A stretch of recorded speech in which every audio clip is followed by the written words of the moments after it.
Ora bem, então, boa tarde a todas e a todos, bem-vindos à Casa de Artes e Cultura do Tejo. É um gosto tê-los aqui. Este é um fim de semana extremamente preenchido e dá-me muito gosto, de facto, podermos, depois destes quase 2 anos em que tivemos aqui a Casa de Artes fechada, reabrir com um tema que em Vila Velha de Ródão nos diz tanto como a arte rupestre, a arqueologia, portanto, todo o património. E, acima de tudo, com as pessoas que tivemos o privilégio de ter ontem aqui e que hoje aqui voltamos a ter o Dr. Luís Raposo e o Dr. Luís Osório, que está hoje aqui pela primeira vez, mas também é um gosto tê-lo aqui em Vila Velha de Ródão. Ontem tive a oportunidade de expressar ao Dr. Luís Raposo o agradecimento em nome da Câmara Municipal pelo trabalho que tem desenvolvido em Vila Velha de Ródão e já leva mais de 50 anos, um trabalho extremamente importante. Trabalho que tem desenvolvido por ele, trabalho que tem induzido também, portanto, através de pessoas que convida, portanto, e que apresenta a Vila Velha de Ródão e que os desafia a virem trabalhar para a Vila Velha de Ródão. Portanto, há, de facto, nestes últimos 50 anos, em Vila Velha de Ródão, toda uma realidade e um conhecimento que cresceu muito com o trabalho dele, também com o trabalho de pessoas que estão aqui nesta sala. Estou aqui a ver o Francisco Henriques, mas nós temos esta felicidade, temos conseguido trazer a Vila Velha de Ródão e cativar em Vila Velha de Ródão estas pessoas com este conhecimento e com esta capacidade de trabalho, e de facto é um gosto e foi um privilégio, é um privilégio tê-los aqui connosco, e o município de Vila Velha de Ródão, portanto, nunca é demais fazer este agradecimento e expressar este reconhecimento, porque temos a consciência que se hoje temos o conhecimento que temos do nosso património, muito se deve a este trabalho. Eu tive o prazer de estar em Lisboa na apresentação do Dr. Luís Raposo do seu livro. Eu vendo que a minha primeira ideia foi: tem que ir a Vila Velha de Ródão por tudo aquilo que nos une e, acima de tudo, por aquilo que foi poder estar ali cerca de 2 horas, portanto, de facto, extremamente interessante. Estávamos na Casa do Alentejo, a casa estava cheia e todas as pessoas, portanto, penso que saíram lá com a mesma sensação que eu, que foram, de facto, 2 horas extremamente bem preenchidas e muito interessantes. E Vila Velha de Ródão, vendo por tudo aquilo que eu já acabei de dizer, tinha que ter também aqui este momento. Portanto, agradecer a disponibilidade e a gentileza que mais uma vez teve de estar aqui hoje connosco. Agradecer também ao Dr. Luís Osório, portanto, ter aceito este convite para estar aqui, portanto, também, e conduzir a conversa com o Dr. Luís Raposo, que será certamente extremamente interessante. E agradecer também a vossa presença. Portanto, mais uma vez o meu bem-aja aos dois por estarem aqui. De facto, um gosto tê-los em Vila Velha de Ródão. Temos ainda muitos desafios pela frente. Eu não me canso de desafiar, também com a sua generosidade. Portanto, e mais uma vez o meu obrigado sempre pela esta atenção muito e ligação que tem feito aqui a Vila Velha de Ródão. Portanto, obrigado. Muito obrigado, Sr. Presidente.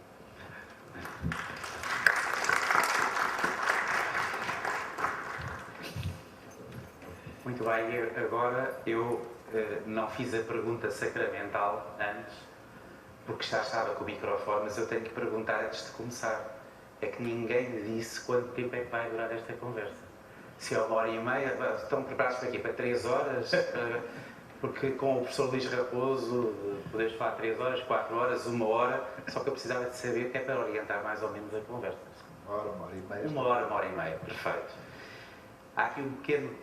eu só vou falar nesta fase inicial, depois só vou fazer perguntas e ouvir, que é exatamente por isso que estamos aqui.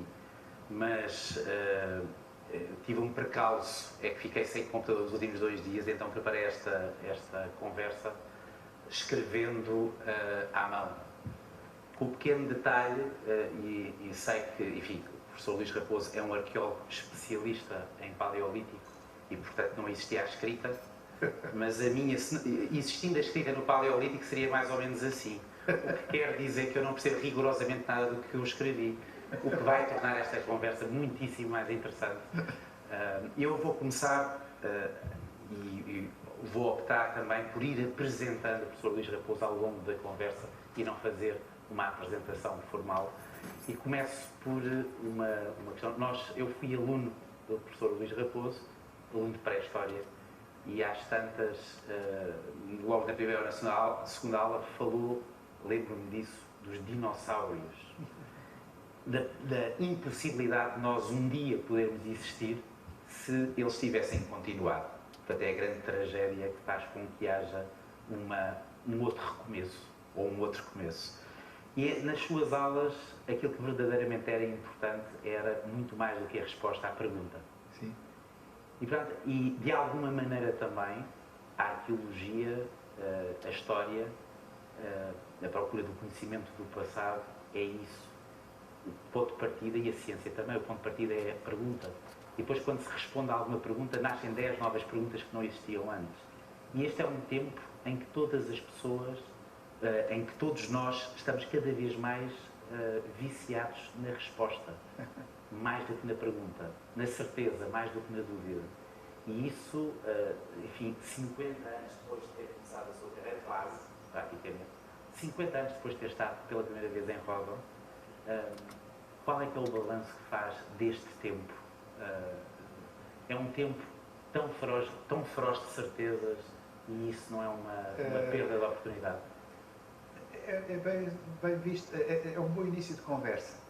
Eu sempre me habituei a considerar que o terreno em que eu me mexo, me movo, que é o terreno da ciência, é o terreno da dúvida.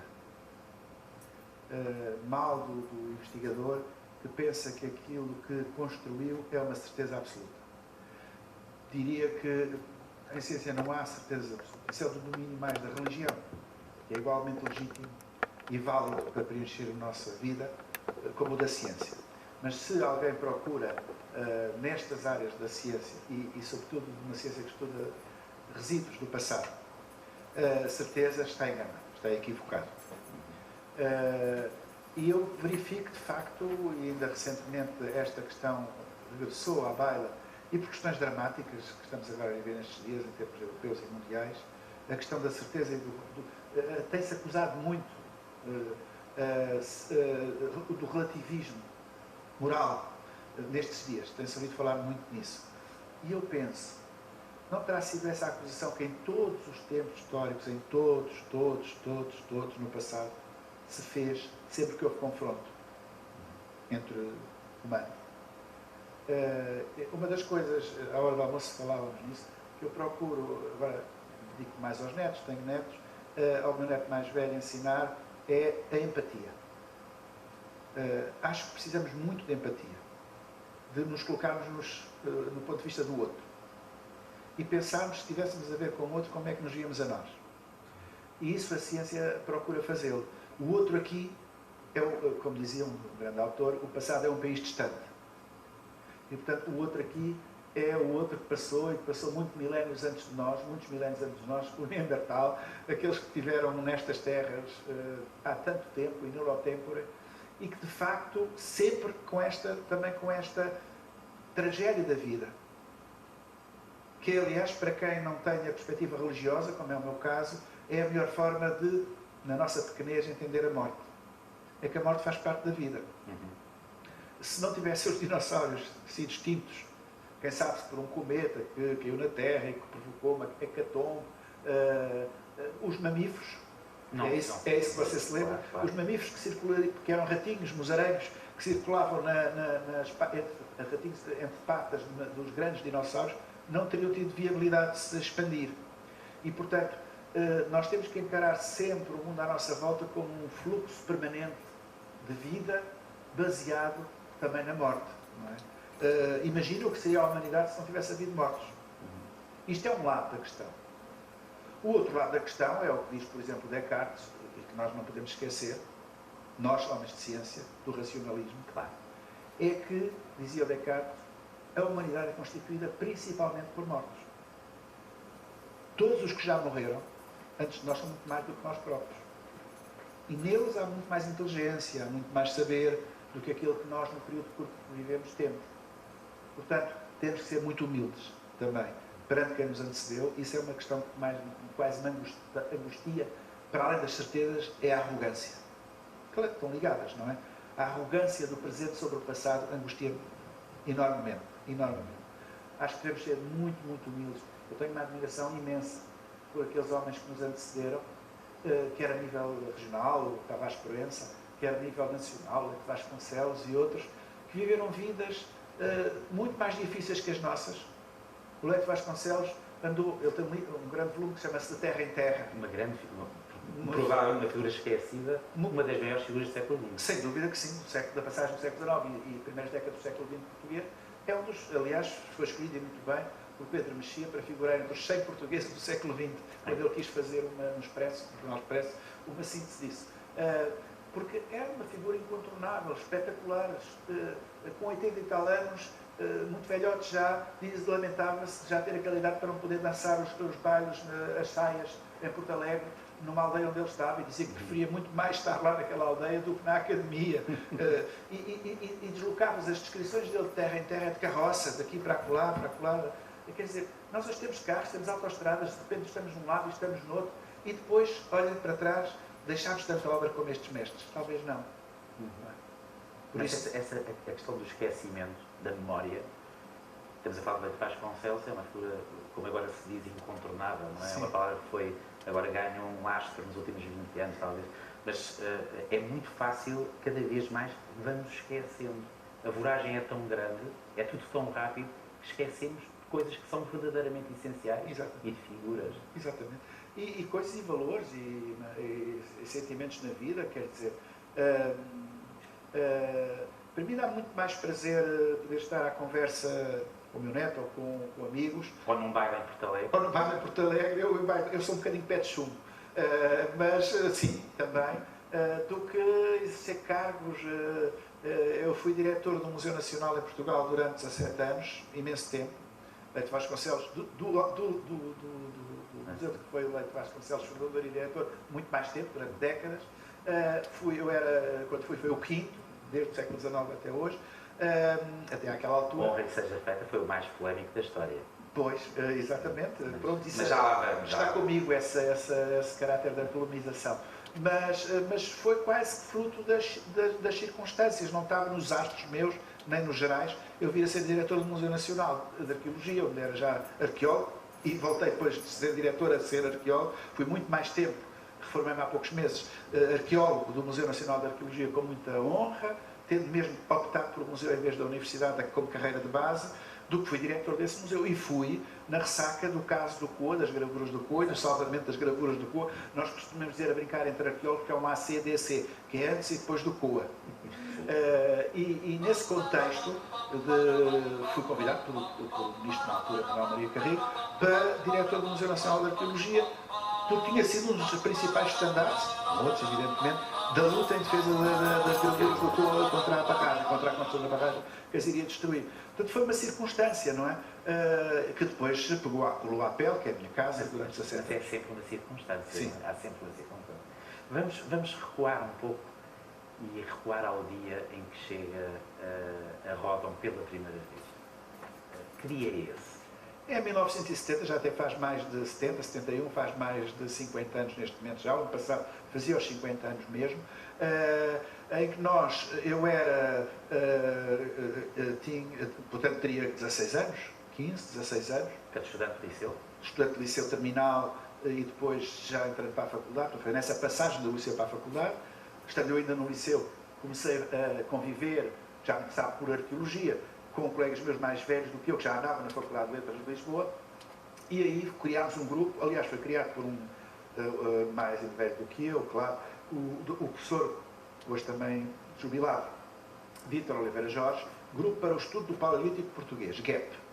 E nesses jovens que nós éramos, finais de uns de liceu, eu era os mais novos, inícios da faculdade, punhamos a questão de nos queremos dedicar ao estudo do Paleolítico, mas na realidade, nos sítios onde na altura se conheciam já vestígios de alguma coisa, que eram estudados mais por geólogos do que por historiadores, não tínhamos possibilidade de entrar, porque eram terras cotadas, ou de professores catedráticos daqui ou de lá, ou de instituições como os Serviços Geológicos de Portugal, etc. E portanto os jovens não fazia sentido que fossem ir para sítios e regiões, porque não é só sítios, eram quase áreas geográficas onde havia já algum sénior a trabalhar. E foi-nos recomendado por o doutor Jorge Bizewski, que nunca foi professor meu nem nada, mas tenho como uma referência mestre de formação, geólogo e arqueólogo da pré-história, nos disse: bem, se vocês querem fazer qualquer coisa, lá para as terras do fim do mundo, próximo de Espanha, onde estamos, talvez se encontrem coisas. Eu ontem a comunicação que fiz aqui, alguns terão visto, começava por mostrar o que era o conhecimento paralítico de Ródão há 50 anos, com uma taça vazia. Uma taça de vinho ou de água vazia. Nada se conhecia. E portanto viemos para cá numa altura em que não se conhecia absolutamente nada. claro que logo à chegada, logo o primeiro embate, antes mesmo de conseguirmos encontrar vestígios do Paleolítico, foi termos descoberto a arte rupestre do Val do Tejo. E claro que, como a barragem de Fratela iria cobrir, como acabou por cobrir, 80% ou mais dessas gravuras, o trabalho prioritário foi esse. Foi fotografar à noite, com brigadas loucas de trabalho, com as máquinas grandes, de caixotes grandes, máquinas fotográficas, porque ainda não se usava as reflexas, já existiam, claro, mas para fotografia de qualidade tinham que ser esses caixotes grandes, analógicos, com chapas, não é? Carregadas em mulas, até junto ao Tejo, e depois, portanto, a luz era difusa para ter uma boa luz rasante. As fotografias eram feitas à noite. Imaginam que com chuvas de insetos à nossa volta, porque eram as luzes fortes dos holofotes que à noite, no Vale do Tejo, a escuridão total, atraíam tudo o que era insetos. Eram as equipas de fotografia. Havia as equipas de moldagem com borracha líquida, com látex, que eu integrava. Havia as equipas de topografia, de localização espacial da escolha. Enfim, um conjunto de estudantes que eram os do Paleolítico, que tinham vindo para cá, entre os quais eu, e outros juntámos, que hoje em dia alguns, como o Vítor Serrão ou o Fernando António Batista Pereira, são grandes, eminentes historiadores da arte geral. Outros são historiadores da arte pré-histórica, como o António Martinho Batista. E outros regressaram, uma vez que foi cumprida esta missão geracional de salvamento da arte rupestre. Devo-vos dizer que é um grande orgulho que eu tenho na minha vida, e todos temos, nós, foi termos dedicámos isso à gente jovem, com a generosidade dos jovens de hoje, espero, e nossa altura é que se podia fazer isto. Quais ser subsídios, a Gulbenkian deu-nos algum apoio financeiro, mas o Estado nada, e mas é uma geração de arqueólogos que acaba por marcar o seu tempo e a sua... Totalmente, hoje em dia existe aqui, a Câmara Municipal de Vila Velha de Roda deu-nos esse prazer, essa honra e prazer de até toponimicamente registar isso. Há um lago junto ao Tejo, no Porto de Tejo, que se chama Lago Geração Tejo, que é a nossa geração. Viemos, aliás, cá, a abertura do encerramento da placa toponímica. Mas o professor Luís Raposo tem uma marca também, que é esse grupo, é um grupo jovem, né? Mas é o mais jovem de todos. Eu era dos mais jovens. 16 anos. Sim, sim. O que é que leva um rapaz de 16 anos num liceu de Lisboa, a querer ser arqueólogo, quando ainda não existiam arqueólogos, praticamente? Sim, não havia aqueles profissionais, não havia. Aí também tem influência, digamos, os convívios com os colegas e um professor de liceu. E um professor de liceu, que é muito importante. Muito importante. Como é que ele se chama? Era João Salvado. O João Salvado, como arqueólogo, ficará nos anais das histórias da arqueologia, embora ele tenha sido amador, era jornalista do Diário de Notícias. Foi ele que, na altura da descoberta da arte rupestre do Tejo, mais apoiou, porque havia os da velha guarda que diziam: isso não pode ser pré-histórico, alguma vez há coisas dessas. E quando foi do Coa, no Coa voltou-se a repetir a história de descrença na antiguidade das gravuras, também aqui no Tejo isso aconteceu. E o João Salvado ficou primeiras páginas do Diário de notícias extensivas, a dizer da importância desta descoberta. E este foi este professor, que foi professor de História no Liceu Dom João de Castro, em Lisboa, que me seduziu para... Porque a história... Ontem havia aqui um colega meu da Universidade de Évora que me dizia com uma amizade de colega, que teria gostado de ser meu professor. Perdão, disse ao contrário, meu aluno, meu estudante, meu aluno, como você foi. Porque a história, muito mais quando se é jovem, mas mesmo no liceu, e muito mais em épocas de pré-adolescência. A história são histórias. É através do contar histórias que se ganha o gosto pela história. Não é? E de facto, este jornalista, João Salvado, fazia muito bem a ponto, até por ser jornalista, não é? O jornalista é um especialista em contar histórias. Sim, quando é bom. Exatamente. E, portanto, ele digamos, entusiasmava-nos muito para a arqueologia e para o jornalismo. Também tirei cursos de jornalismo. As duas coisas, não é? Porque ele na mesma pessoa, tinha as duas... naquelas atividades que ainda no tempo, antes do 25 de Abril, havia circunscolares da Mocidade Portuguesa, ou que nós éramos obrigados a frequentar, quer desportivas, quer culturais, ou do Secretariado para a Juventude, que foi criado por Marcelo Caetano, eu inscrevi-me no núcleo de arqueologia e no núcleo de jornalismo do Liceu Dom João de Castro, criado por nós. E pronto, foi. Mas muito influenciado por ele. Foi. De alguma maneira foi o seu Indiana Jones. Sim, de alguma maneira sim. E é curioso estas coisas. Há muita gente diz que o Luís Raposo é o Indiana Jones. Sim, eu tenho até alunos, antigos colegas seus, Um deles, com muito jeito, chegou a fazer uma banda desenhada que é Indiana Jones e Luís Raposo. Eu, claro, nas aulas procurava sempre dizer que Indiana Jones não é o protótipo de arqueólogo. Aliás, o próprio não me incomoda porque era o nome do cão do Spielberg. Indy. Portanto, não é assim muito simpático para arqueólogo. Prefiro, uma vez que brinco com os arqueólogos, prefiro o Teodorico Raposo da Relíquia. Sim. Também é arqueólogo e vai à Terra Santa e traz uma relíquia e tudo isso. Portanto, bom vivant, arqueólogo bom vivant. Também amador. E há outros, Gervásio, António Gervásio, o Gervásio Lobato tem também umas páginas muito bonitas sobre arqueólogos amadores no final do século XIX em Portugal. Portanto, o Indiana Jones, digamos que é um tipo de arqueologia que é o do sensacionalismo, do romance fácil, que eu gosto das livros das aventuras do Indiana Jones, os filmes também sou um apreciador, mas não confundo com a minha realidade de arqueólogo. A maior parte do trabalho do arqueólogo é passada em coisas, por-se o termo plebeísmo, chatas. A descrever, a contar. Deixa-me dizer a coisa com graça, calma, enquanto o Indiana Jones era um sedutor, estava sempre a apaixonar-se, não é?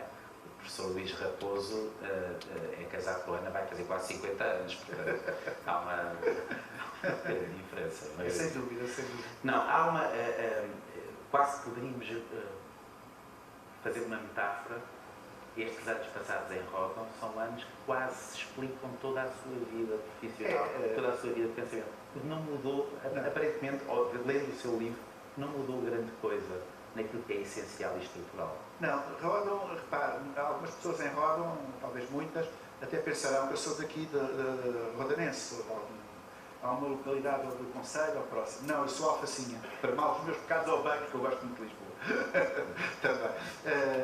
Eu sou filho de alentejanos que, depois daquela baby boom dos anos 50, vieram para Lisboa, arredores de Lisboa, Almada, margem sul do Tejo, ou Amadora, portanto, esses bairros periféricos, ou Lisboa mesmo, no caso dos meus pais, e acabei já por nascer em Lisboa, mas todas as minhas raízes são alentejanas, não é? Alentejanas do Baixo Alentejo até, mas como terra, nasci em Lisboa.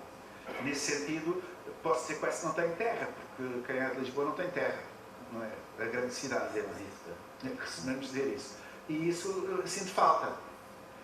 Também sinto falta dessas terras dos meus pais, dos meus avós, do Alentejo, que me fazem quase chorar quando lá vou, por as memórias do que aquilo era e do bom que se tornou com a democracia. Há várias arqueologias, não é? Há arqueologia da uma delas é a arqueologia sentimental.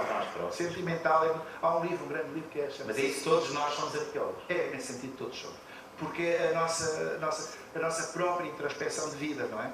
E Ródão, como vim tão cedo para cá, com 16 anos, e como sempre me mantive cá até hoje em trabalho, tendo feito descobertas que foram importantes para a história da arqueologia mundial e da pré-história mundial. Hoje, quem percorre livros de pré-história do mundo e europeia, desde logo, encontra nomes como Vilas Ruivas, como Foz do Enxerrique, referidos nos manuais mundiais. Por isso, é a minha terra também. E depois é a paisagem, as pessoas e é a paisagem. Nós, para a arte rupestre do Tejo, conceptualizamos um bocado o território, considerando que há um eixo do mundo, um axis mundi, dos pré-históricos, que é as portas de Ródão. Tal como para os gregos era Delfos, o umbigo do mundo. Num certo sentido, o meu eixo do mundo, o meu eixo vertebrador do mundo, é Vila Velha de Ródão também, e as portas de Ródão e toda esta paisagem. Ao mesmo tempo que acontece a Revolução. Porque chega aqui a Ródão em 71, mas em 74 dá-se o 25 de Abril também. Ao mesmo tempo está a fazer a sua licenciatura. Exatamente. Está tudo a acontecer ao mesmo tempo. Acabar tudo ao mesmo tempo. Foi aqui em Vila Velha de Ródão, sendo eu finalista de liceu, início de faculdade, sem ter educação política muito estruturada por via familiar, não tinha consciência do que era o regime.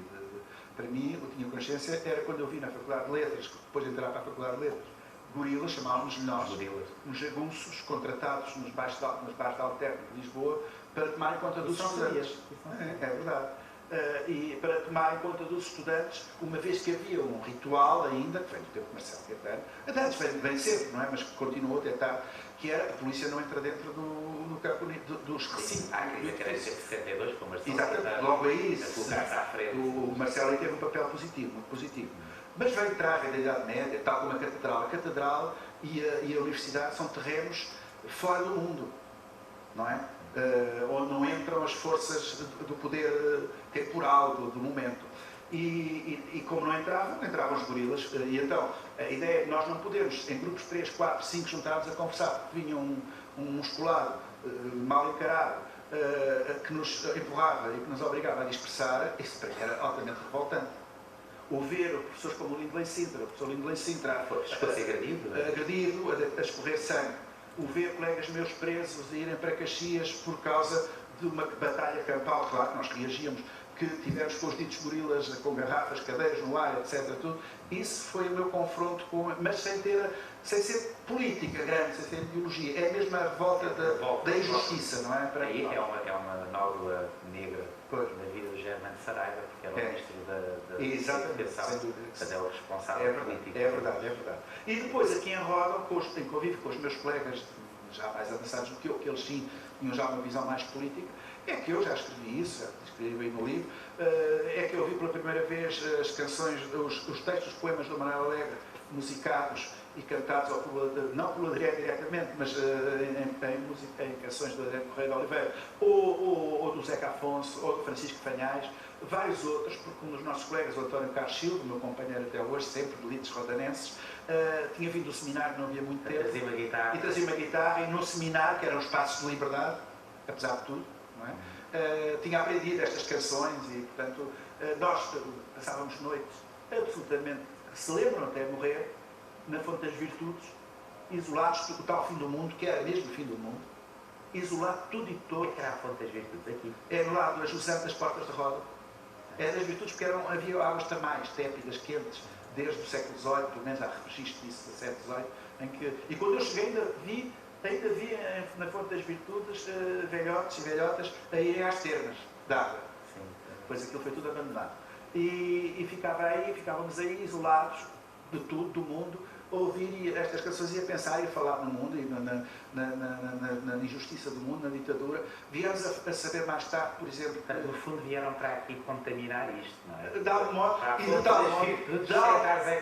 Exatamente. De tal modo que mais tarde viemos a saber, por essas alturas, 73, para aí, quando andávamos lá perto do Tejo, no levantamento, viemos a saber que no núcleo mais afastado, mais próximo de Espanha, que é próximo de Perais, o núcleo de São Simão, nos Perais, na aldeia dos Perais, vieram-nos dizer: vocês tenham cuidado, não falem assim dessa maneira, porque a Pide já aqui andou a perguntar quem é que são estes gadilhudos que nós vestimos um bocado, que andam por aqui com estas conversas. Tinha o cabelo tinha muito cabelo e bornal, tipo militar, comprado na Feira da Ladra, em segunda mão, as roupas, essas coisas, cantis, etc. Todo esse ritual. Ontem mostrei aqui uma fotografia da nossa chegada à Roda em 72, 73, parecíamos Tupamaros, quase, a chegar aqui a Vila Feira de Roda. E nota, enfim, 30 anos depois, ou 40 anos depois, em trabalhos, em escavações, ver os jovens com 17, 18, ou os estudantes de arqueologia olharem para si como o Luís olhava para os mais velhos quando chegou aqui. Sente isso? Ou sente que a forma de olhar também é diferente? Vamos lá ver. Eu não quero incorrer no erro que sempre recriminei aos mais velhos que eu, no conflito geracional que sempre houve, sempre haverá no mundo, que é o de serem demasiado, digamos, não terem a consciência plena do que é o verdadeiro sentimento da geração nova, dos novos.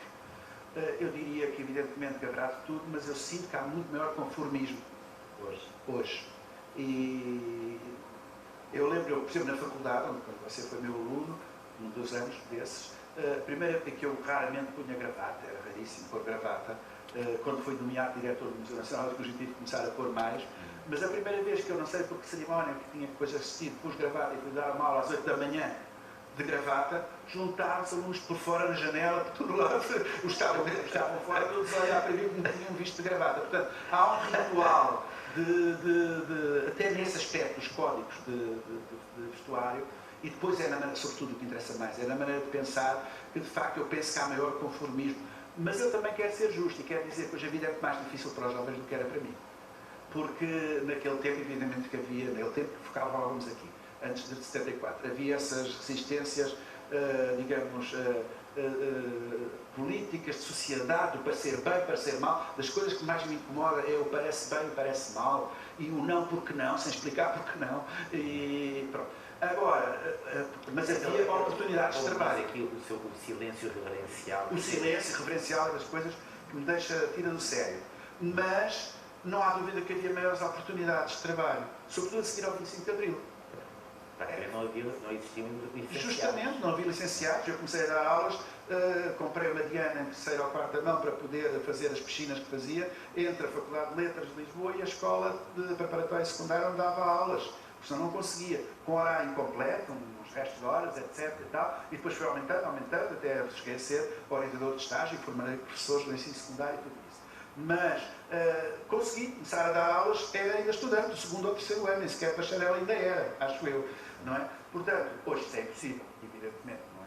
Portanto, a situação é mais difícil para os jovens atuais, em termos de oportunidades na vida, do que talvez fosse para nós. E isso leva-nos a que sejam mais competitivos. Claro, ainda antes de começarmos uma outra estrada nesta conversa, há pouco falava do COA e deste mas. Muitas vezes nós somos o país do mas.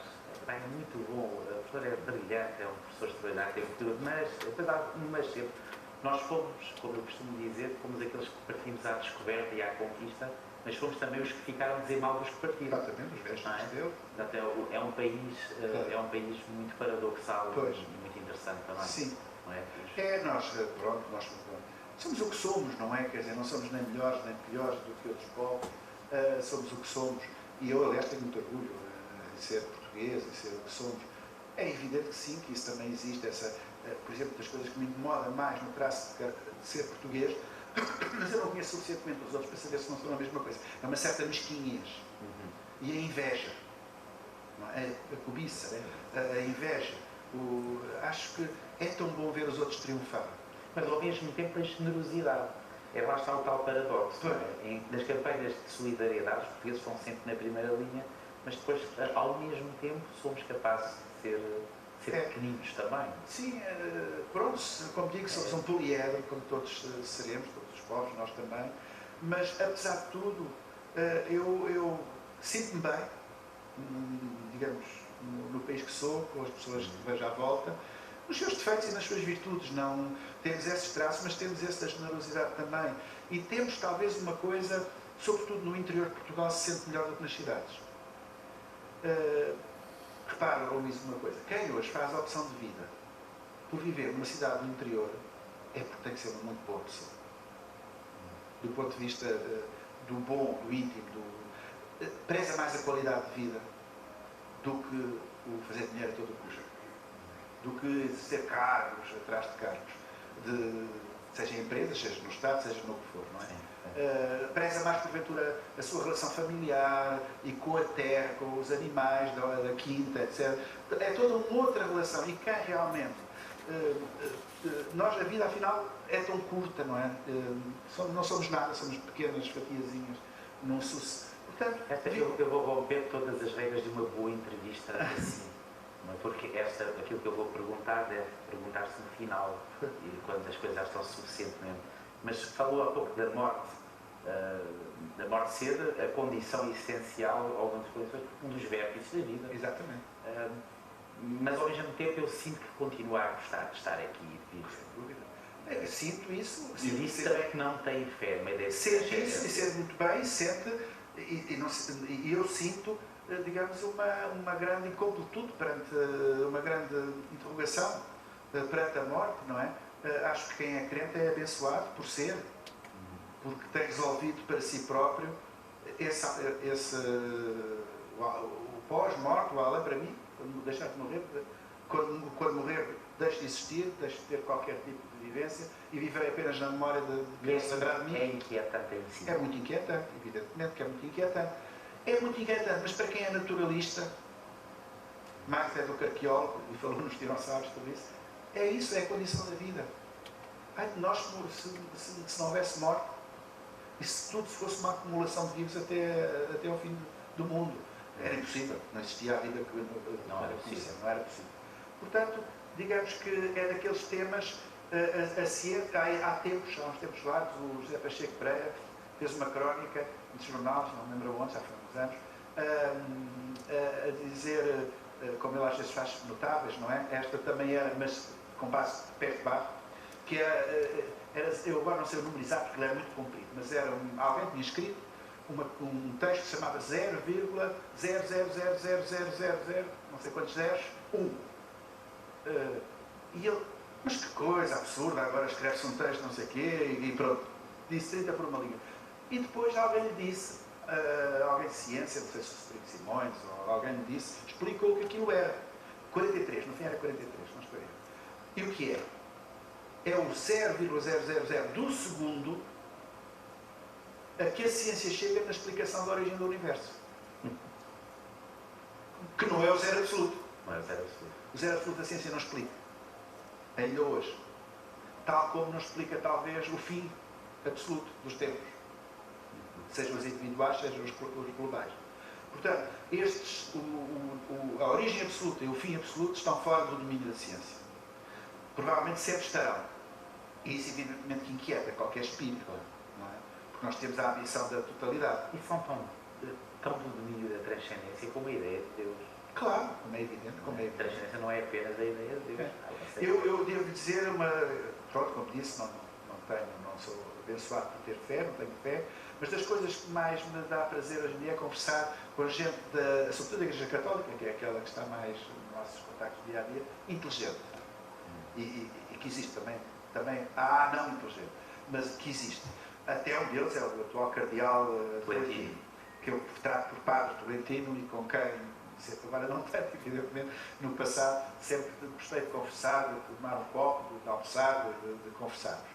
Lá está, porque aqui em Roda até houve alguém que disse que o professor Luís Raposo era um poeta. Não. Sim, pois. Não, porque a poesia é a forma mais sublime que temos de transcender. Não, e dizia-me um desses homens da Igreja, na conversa que tínhamos sobre a transcendência, como é que eu posiciona em relação à transcendência, e ele me falava, e eu respondi-lhe assim às 2 por 3, não sei se foi com o Padre Tolentino, se foi com o cardeal, com o bispo Carlos Azevedo, com algum deles. Outro homem brilhante. Exato, outro homem brilhante, historiador também, não é?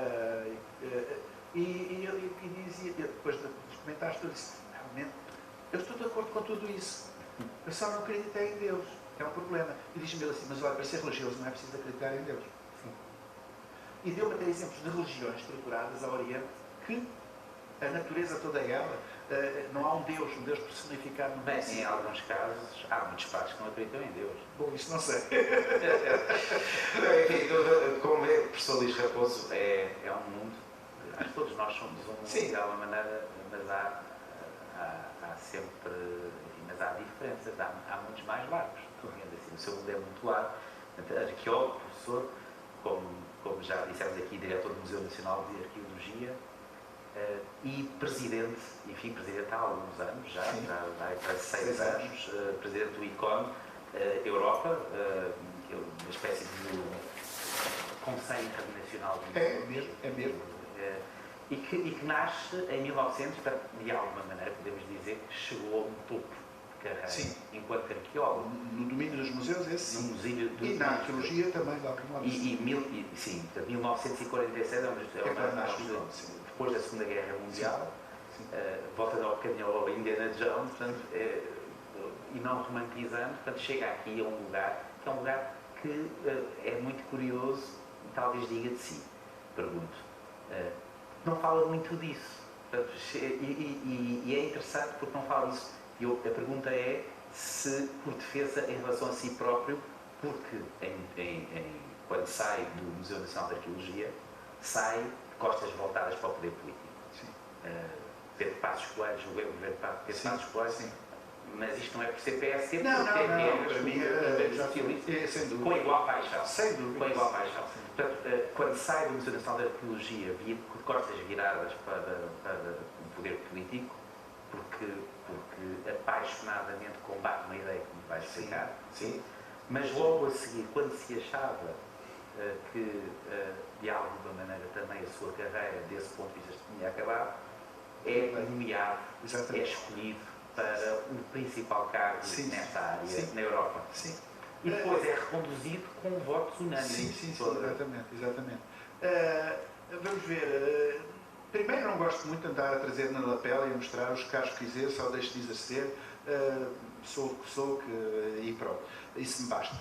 Agora, é verdade que aí há várias razões. A primeira é essa conjuntura, ou seja, eu deixei de ser diretor do Museu Nacional de Arqueologia em conflito com o poder político em defesa do museu, de que eu era diretor e achava que devia dizer e defender aquilo que fiz, e passado o tempo fiz muito bem, porque se eu tivesse feito o que fiz e com o sacrifício, entre aspas, do próprio lugar, não é sacrifício nenhum. E sabia. Sabia disso, é evidente que sabia. Podia ser calado. Podia ter calado, bem, mas se eu tivesse feito, isso ia desonrar completamente a memória dos meus antecessores, desde Leite Vasconcelos, e mesmo os diretores do tempo do Estado Novo, como Manuel Heleno, que eram muito ideologicamente próximos de Salazar, mas que soube bater o pé quando foi preciso ao próprio poder, e a Salazar, e ao poder político, e até recusou ser Ministro da Educação, o Manuel Heleno, porque dizia que acima de tudo estava a faculdade e o museu. E, portanto, se alguém, como Manuel Heleno, que era no tempo da ditadura, e antes dele, Leite Vasconcelos, tinham defendido o museu como tinham, é democracia, nunca poderia deixar também de defender, e a verdade é que acabou por valer a pena, porque o museu está, uma das razões era essa para a discussão, está no Mosteiro dos Jerónimos, onde o Leite Vasconcelos o conseguiu colocar, ainda hoje, vai continuar. Este governo atual, com grande aplauso, quer dizer, passou, e agora este certamente, com grande aplauso meu, reservou uma verba significativa, credível, mais de 25 milhões de euros do PRR para obras de fundo do Museu Nacional, que era aquilo que eu queria.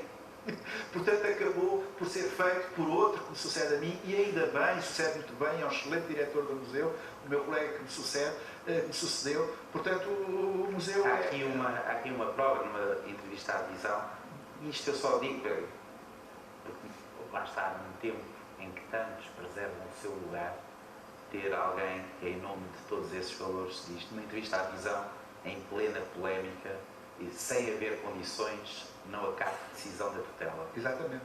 E, portanto, num confronto. E depois, mais tarde, escreve, e agora que é complicado de ler, mas vou tentar, os autocratas e os medíocres, quando no poder, isto a propósito da ministra, Sim.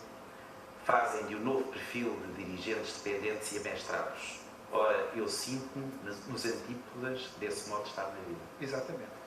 Para mim, o exercício de um cargo de dirigente nunca, jamais poderia coartar a minha sensibilidade profunda e o meu entendimento das coisas. Não é? Portanto, saí muito bem e, de facto, e muito bem mesmo para o museu foi bom, porque acabou de ter o percurso depois que teve a seguir, até hoje, e portanto, realmente é como diz, fui eleito pelos meus colegas a nível europeu para Presidente do ICOM Europa. Há colegas ainda hoje, ou nos últimos anos, tenho colegas que dizem: isto é uma coisa incrível, temos o Ronaldo dos museus em Portugal e ninguém sabe. Não sei o quê. Pronto, são amigos e exageram um bocadinho, etc. Mas é verdade que nunca nenhum português exerceu este lugar. Não é? Mas, repare, por razões de pudor, por razões de circunstância que indicam, e também porque, não escondo, eu sinto-me acima de tudo um arqueólogo e não um museólogo. Um arqueólogo trabalha em museus há 40 anos. Mas não sou museólogo de raiz, sou arqueólogo. Essencialmente arqueólogo. Sim. Eu sempre nunca assinei nada como museólogo. E podiam fazer, porque realmente trabalho em museus há 40 anos e numa organização de museus, como esta do ICOM, Conselho Internacional dos Museus. Portanto, não, mas a minha raiz disciplinar, a minha raiz da autenticidade é de ser arqueólogo, não é? E prezo essa. Por isso, para mim, até é mais importante ter sido, como fui Presidente da Associação Profissional de Arqueólogos em Portugal, ou ser atualmente Vice-Presidente da Associação dos Arqueólogos Portugueses, do que ser Presidente do ICOM. Mas era possível Luís Raposo ser Ministro Ministro da Cultura, Secretário de Estado do Património, Secretário de Estado da Cultura? Era possível ser reitor?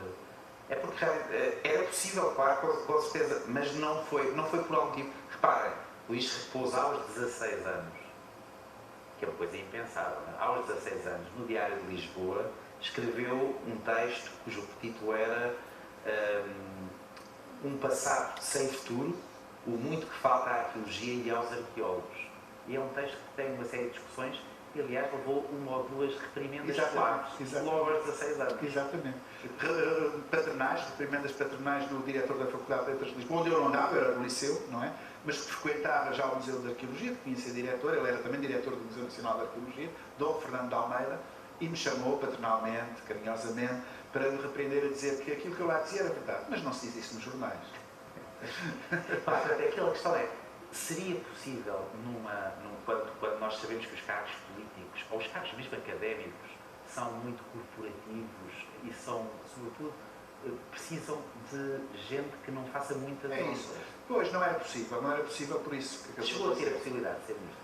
Ministro não, mas ao nível mais inferior, diretor-geral, ou em algum momento, possibilidade de Secretaria de Estado, digamos, pelo menos se eu tivesse mais posicionado a jeito, em algum caso cheguei a ser convidado, poderia ter sido, mas eu não quis. Mas nós não nos lembramos quase nenhum ministro, lembramos de alguns, mas a maioria não nos lembramos de nenhum secretário de Estado da Cultura, pois, lembramos de si. Pois, repara, é uma questão de opção, porque quando a oportunidade surgiu, faziam parte do pacote de limitações à liberdade de expressão que eu não podia aceitar.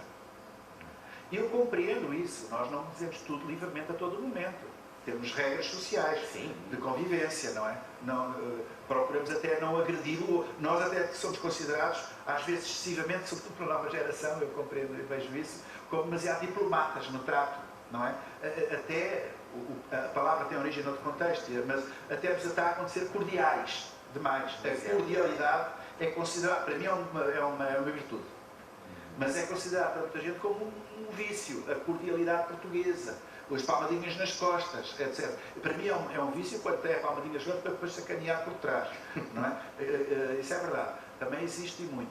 Mas o sermos cordiais, no sentido mesmo em pessoas que estão nas nossas antípodas de nós, falarmos com elas. Por exemplo, uma coisa, no outro dia, numa discussão, atiravam-me à cara a minha geração, e a minha em concreto, como sendo colaboracionistas com o do antigamente. Um caso típico. Era um arqueólogo que era ao mesmo tempo inspetor da PIDE.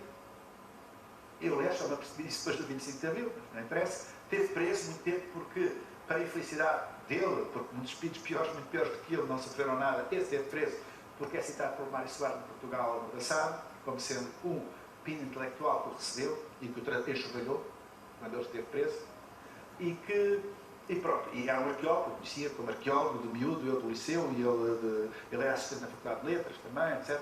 E, portanto, havia esse convívio.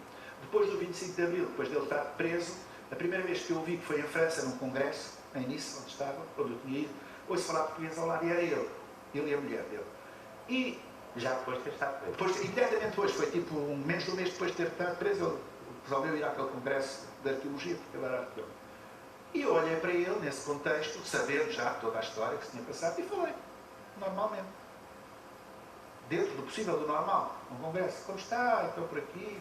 Olha, estamos a ver isto, este livro, aquilo. O homem desatou a chorar. Porque ninguém falava com ele. Ninguém falava com ele. Portanto, eu prezo muito a cordialidade, mesmo quando estamos perante pessoas que são os opostos de nós e podem ter histórias nada recomendáveis na vida. Claro, se fosse um torcionário, uma coisa assim, que se calhar não é falava. Mas dentro do limite daquilo que achei. Portanto, eu prezo muito essa cordialidade, essa maneira cordial, mas ao mesmo tempo, e por isso também às vezes pessoas mais amigas me chamam a atenção disso, sou muito frontal, chega a ser algo violento, até na escrita, em defesa das minhas ideias e daquilo que eu penso, às vezes com exageros e tudo isso. Não me custa absolutamente nada pedir desculpas. E já aconteceu várias vezes fazê-lo em público. Não é? Não me custa nada. Porque nós, nas circunstâncias do momento, e parece que estamos a ver tudo, não estamos afinal a ver tudo e cometemos erros. Se não estando calado, ficando calado é que não cometemos erro nenhum. Mas esse erro de ficar calado é maior do que o outro, de falar, poder, evidentemente, mais tarde ter que pedir desculpa.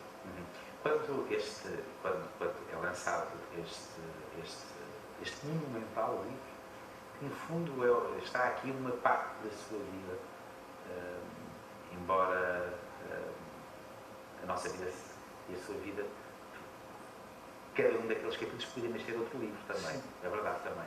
Mas quando vê este seu livro na sua estante, o que é que lhe vem à cabeça? O que é que o seu neto diz com 11 anos? Pois, ele vê as fotografias mais e fica muito admirado. pelas fotografias, pelo avô novo e pelas circunstâncias de envolvência. Não, o que me vai aquecer mais é que valeu a pena. É que vale a pena, não é? Valeu a pena, vale a pena. É um terreno difícil aquilo que eu tenho percorrido, porque, como digo, muitos colegas meus, melhores do que eu, mais competentes do que eu, preferem não ter intervenção cívica pública, não é? Na investigação científica isso é muito comum. As pessoas refugiarem-se, entre aspas, ou refugiarem-se, porque há algumas pessoas angustiadas, com grandes valores na vida, mas que, no fundo, se fecham sobre si próprias nas suas investigações. Eu nunca fui muito partidário disso. Eu acho que devemos, um investigador, um cientista, deve dar expressão pública daquilo que faz e deve ser o melhor, digamos, persuasor da comunidade onde se insere, da validade, da bondade daquilo que faz. E eu sempre procurei fazer isso. Não é? Mas também por respeito pelo lugar onde vem, pelos seus pais, pelo lugar dos seus pais, por uma vida de sacrifício também. Sem dúvida. Vamos lá ver, eu sou, como muitos serão, mas quer dizer, eu não tenho padrinhamentos familiares, linhagem familiar. Isto não é um pormenor. Não. Para mim, não, repá, eu também comentava com uma colega minha algo que me chocou muito em visitas que fiz à América Latina, por exemplo ao Chile, especialmente ao Chile, que é a segmentação social. No Chile é terrível. O Chile e a África do Sul são os dois países de maior segmentação social e discriminação entre ricos e pobres, entre etnias, entre origens, etc. No Chile, onde aliás existem ainda hoje comunidades de origem remota, nos nazis que foram para a América Latina, que língua alemã, continuam a falar alemão, etc. A situação é terrível. E aí, no Chile, por exemplo, nos países, no Chile é o caso limite, a família, a ascendência familiar, a cor da pele, contam muito. É uma elite branca que domina o país, agora está a ter uma situação muito mais auspiciosa do que há uns tempos atrás, felizmente, os episódios do Allende e tudo isso, etc. Mas continua a ser toda uma elite branca. O verdadeiro colonialismo do nosso tempo já não está nas colónias tradicionais, porque essas acabaram, os impérios coloniais. Está dentro de cada um daqueles países, esses, desde logo da América Latina, mas outros também, onde os índios, como na Guatemala, que são 60% da população, não têm direitos praticamente. Continuam a ser ostracizados. Exatamente. E, portanto, essa questão de nós o que somos e aquilo que conseguimos ser e a relação com o outro ser mediada por questões de linhagem familiar, eu encontrei aí, mas nunca encontrei em Portugal. Nunca senti isso em Portugal. Nem nos países da Europa, eu não conheço também, mas do que conheço, também já comentei isso com outros. Nunca me senti penalizado por não ter uma família titulada nesta ou naquela área no passado e por ter aprendido por mim próprio quase tudo. Os meus pais foram muito generosos, deram uma educação toda, fizeram de mim estudante universitário. Não queriam que eu fosse historiador, porque história é tretas e, portanto, não dá para ganhar a vida. Queriam que eu fosse engenheiro ou advogado. E eu comecei a estudar no liceu, ainda fiz a linha de Direito e não de História, mas depois no acesso à faculdade consegui impor familiarmente o ir para a História, não é? Portanto, mas isso nunca me penalizou na vida. Como? Irmãos? Não tenho, sou filho único. E, porque, repare, é aquela época, eu próprio também, meu filho, eu tenho só um filho, não é? É aquela época em que ter muitos filhos ou era muito pobre ou muito rico. A classe média não tinha muitos filhos. Porque queria, essa classe média de alentejanos que vêm para a cidade, ou outros, não é? Vão conter muito. Isto está sociologicamente bem documentado. Mas há uma coisa que, como é que, agora eu faço outra vez a mesma pergunta, agora com este acrescento.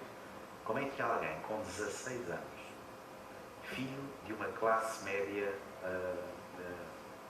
que acaba de chegar a Lisboa e que tenta sobreviver o melhor possível, provavelmente não tem muitos livros em casa. Pois. Como é que escreve um artigo aos 16 anos, super elaborado, sobre uma área de atividade que praticamente não existia? Sim, onde é que lia? Não, é como digo, era os colegas. Qual era a sua urgência?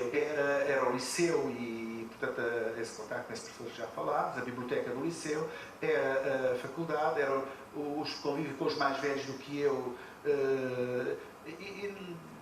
que lhe poderei dizer mais do que isto era isto, não é? Que eu não lhe posso dizer mais do que isto. Mas a vontade de ser, de estar, de encontrar o seu Sim, caminho. digamos, não poder calar a revolta das injustiças à minha volta. Bem, para já tem uma, não sei se sabem, este pormenor, que é um pormenor extraordinário, e não tem culpa nenhuma disso, nem positiva nem negativamente, mas depois do 25 de Abril, a sua cara e a cara da sua mulher, que eu julgo que ainda não era sua mulher, Não, namorada. Estava espalhada por todo o país em cartazes onde se homenageava uma ideia de liberdade. E o 25 de Abril. 25 de Abril, o futuro da juventude. E nós éramos os dois jovens dados como exemplos disso. Isso, no primeiro momento, envergonhou-nos muito e atrapalhou-nos muito. Mas não sabia. Nada, não sabia, nem sequer percebi que tinham tirado a fotografia em algum comício onde eu estava. E a Ana. E depois, menos ainda, ver aquilo transposto para cartaz espalhado pelas paredes todas por onde andávamos, estávamos envergonhados, não é? Mas hoje em dia guardo isso como uma medalha para a família, para o futuro. Uma das questões fundamentais da história, da arqueologia, claro, a questão da memória do passado, e gostava de ouvir um pouco sobre esses três vértices fundamentais deste ofício de viver, não é? O passado, o presente e o futuro. Porque aquilo que faz tem muito a ver com o futuro, Pois, e com o passado, evidentemente, mas também com o futuro. Sim, repare, deste livro que eu publiquei, está aqui o editor, Fernando Monteferro, que me fez chegar isso e me chamou a atenção. Houve uma recensão crítica longa, na minha opinião sem grande substância, com um viés muito de direita, na análise do que eu escrevi, e que diz, uma das coisas que diz é que, às duas vezes, eu digo lá que o presente apropria-se do passado. E a pessoa que faz a comentário põe de paredes, coisa que eu não digo, deve ser a esquerda que se apropria do passado.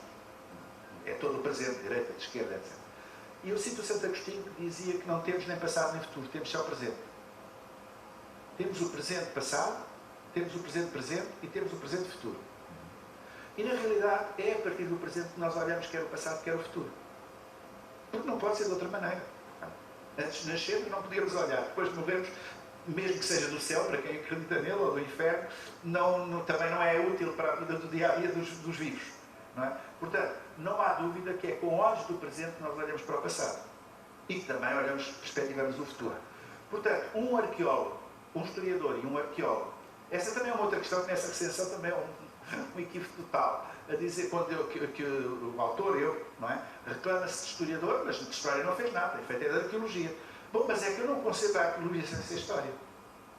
A arqueologia sem ser história é coleções de cacos e pedras. Para isso é o colecionismo, é como se fosse filatelista, ou coleções de caixas de fósforos. Não é isso que eu quis ser e que sou e que procuro ser, nem é isso que é a arqueologia. A arqueologia é uma forma de fazer história. Nós conhecemos a vida dos nossos antepassados. E conhecemos-la sempre com os nossos olhos, com os nossos focos, com os nossos filtros, com as nossas lentes coloridas de cada presente. Por isso é que a história nunca está escrita para sempre, está sempre em reescrita. Portanto, quando se pensa em... E isso é também o que o Santo Agostinho dizia, não é? Nós vivemos inexoravelmente, inapelavelmente no presente. E é à luz do presente que vamos buscar o passado e que vamos também representar o futuro. Eu sinto muito isso. Por tão remoto de milhares e milhares e dezenas de milhares de anos que seja o passado que eu estou a investigar, é em nome de valores do presente e de visões do presente. Por isso é que um sítio como, por exemplo, aqui o da Foz do Enxerrique, aqui próximo de nós, ali embaixo do Totejo, quando eu o vejo valorizado socialmente, quando eu vejo hoje o sítio das escavações, o local onde os namorados gostam de estar, ou os espetáculos de motonáutica podem ser vistos no Tejo, ou os teatros de ar livre se podem realizar, e a tudo chamam depois nos cartazes que eu vejo que a Câmara Municipal faz, que aquilo vai acontecer no sítio arqueológico da Foz do Enxerrique, que é do Paleolítico, está há 30 mil anos mais atrás. Isso é a máxima compensação que se pode ter. um pré-historiador e um arqueólogo, é ter devolvido para o presente alguma imagem que vem do passado muito longínquo. Lá estão os painéis de reconstituição dos neandertais, a cortar, a talhar a pedra, não sei o quê, e tudo isso.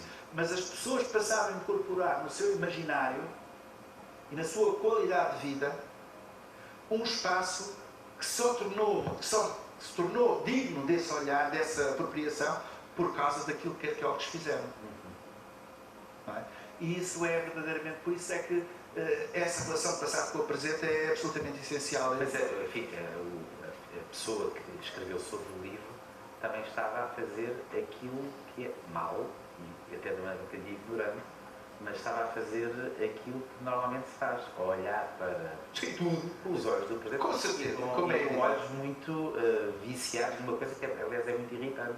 Há pessoas que são tão chatas, e normalmente pessoas da área mais política, tudo que se possa dizer tem uma interpretação cognitiva. Exato, política no sentido comezinho. Exatamente.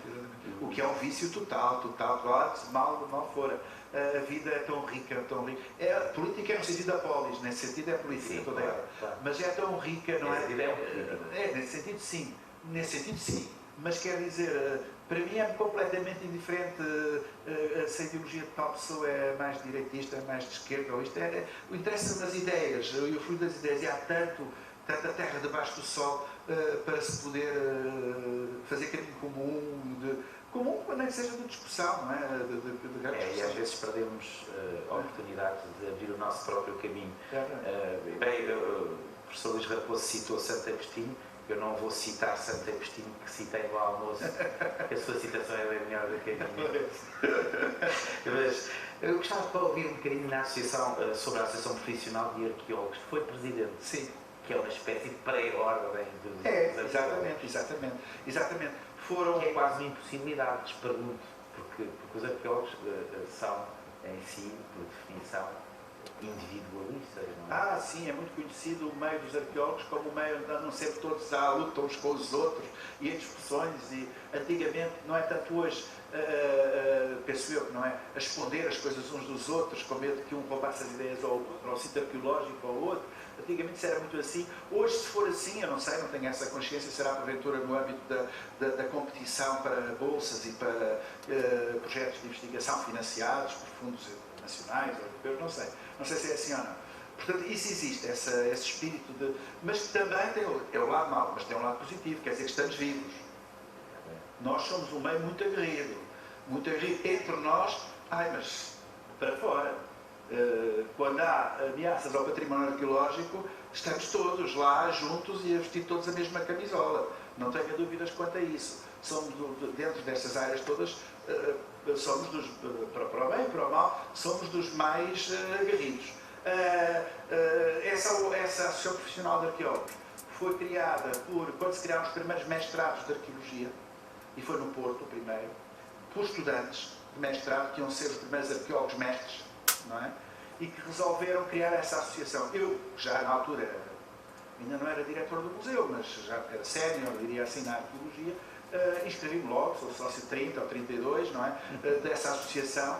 Por tudo o que é associações eu me inscrevo, eu continuo hoje a pagar cotas nessa associação, no Sindicato dos Trabalhadores da Função Pública, no Sindicato dos Professores da Grande Lisboa, portanto, sou o mais possível, da Associação dos Arqueólogos Portugueses, claro, defensor do movimento associativo, do associativismo sindical. Mas isso também é em homenagem ao amor da sua vida, não é? Porque o conheceu... Sim, nesse contexto, era delegado sindical, cheguei a ser delegado sindical e dirigente do Sindicato dos Professores da Grande Lisboa, porque durante algum tempo da minha vida fui professor de ensino secundário e preparatório, e portanto essa ligação, digamos, a envolvência associativa foi sempre muito grande. E não fui logo o primeiro presidente dessa associação, porque foi criado neste contexto mais estudativo que eu acabei de dizer, mas logo numa segunda ou terceira eleição que houve, esses mais novos, entenderam convidar-me, deram muita honra para concorrer e ser presidente da Associação Profissional de Arqueólogos, o que fui com muita honra, a seguir da Assembleia Geral, presidente, etc. E, entretanto, rumei mais para esta Associação dos Arqueólogos Portugueses, que é a vetusta, é talvez a mais antiga Associação de Património Cultural da Europa, criada no século XIX, por Sidónio da Silva, Joaquim Rodrigues por Sidónio da Silva, arquiteto da Casa Real, e portanto é uma grande associação que na altura juntava arquitetos e arqueólogos no Carmo, concerto do Carmo, na igreja, nas ruínas da Igreja do Carmo, que é o atual Museu de Arqueologia do Carmo, Arqueológico do Carmo, e de que eu sou vice-presidente atualmente. Isto de tudo aquilo que, nestas escavações de Ródão, tudo aquilo que foi descoberto, do zero que existia, não é? Se pedir uma única memória de um único objeto, que objeto é que destacaria? No momento em que o vê pela primeira vez? Eu talvez destacasse o termo, para alguns estão aqui, diz alguma coisa, para outros não, um biface, que está em exposição agora no Museu Tavares Proença, em Castelo Branco, que é um instrumento, o biface era o Leite Vasconcelos chamava, à portuguesa, que na altura o termo não era biface que se utilizava, era coup de poing, francês, ou em inglês, hand axe, machado de mão. E o Leite Vasconcelos, e muito bem, achava que se deviam usar termos portugueses para as coisas, não é? Não era dos modismos que temos agora, que nos deixamos facilmente deslumbrar pelo inglês, agora é mais o inglês. E então propunha um termo que não pegou, mas tem que é o faz tudo. Vamos passar a chamar ao biface, porque era um instrumento polivalente. Então o biface é o faz tudo. O faz tudo, o biface, descobrimos em Vila de Ruivas, que está no Museu Tavares Proença em exposição, é uma peça notável, assim, uma peça usada à mão, claro, muito bicuda para furar, com duas gumes laterais para raspar, para cortar, etc. Portanto, é, digamos, um protótipo do instrumento pré-histórico. E, portanto, essa. Mas há muitas outras que podia. Olha, talvez para o comum mais das pessoas, devesse citar outra coisa, os restos de elefante encontrados na Foz do Enxarrique, ou de rinoceronte. Quer dizer,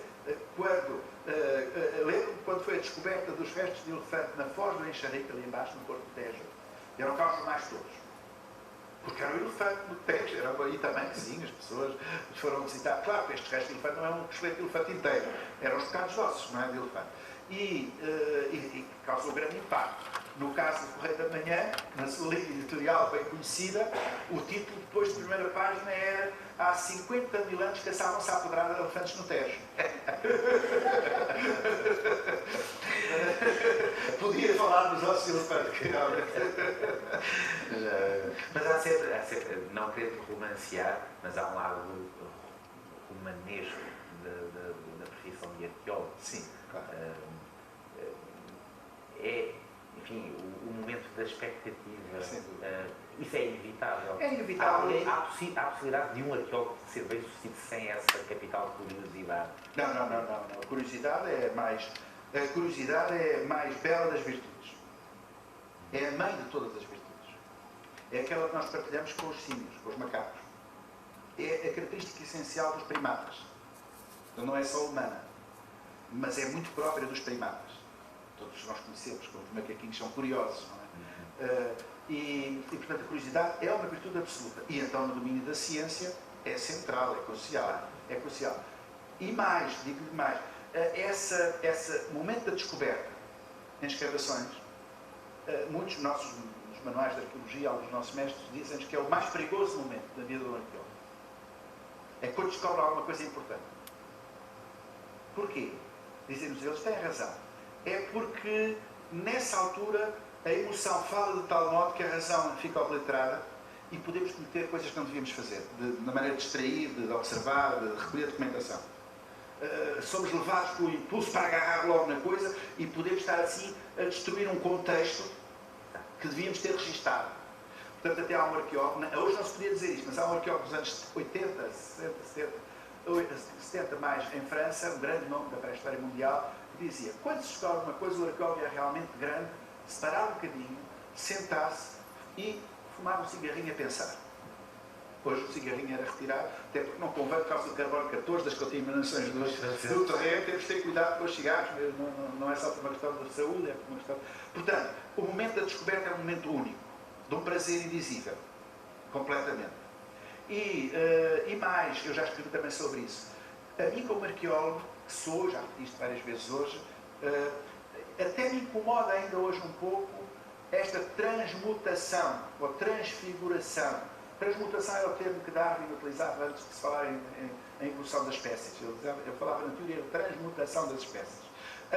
esta transmutação do objeto que se encontra, no momento em que se encontra sujo, passa de mão em mão, todos veem, tocam e comentam, ei, está tão giro isto e aquilo, e depois com o dedo, quando limpamos, tentamos tirar a ganga ou o pó que está agarrado, e que é o nosso objeto de prazer imediato de descoberta. Mais tarde, vê-lo todo limpinho, arranjado, onde só se pode tocar com luvas de trás na vitrine no museu, é outra coisa.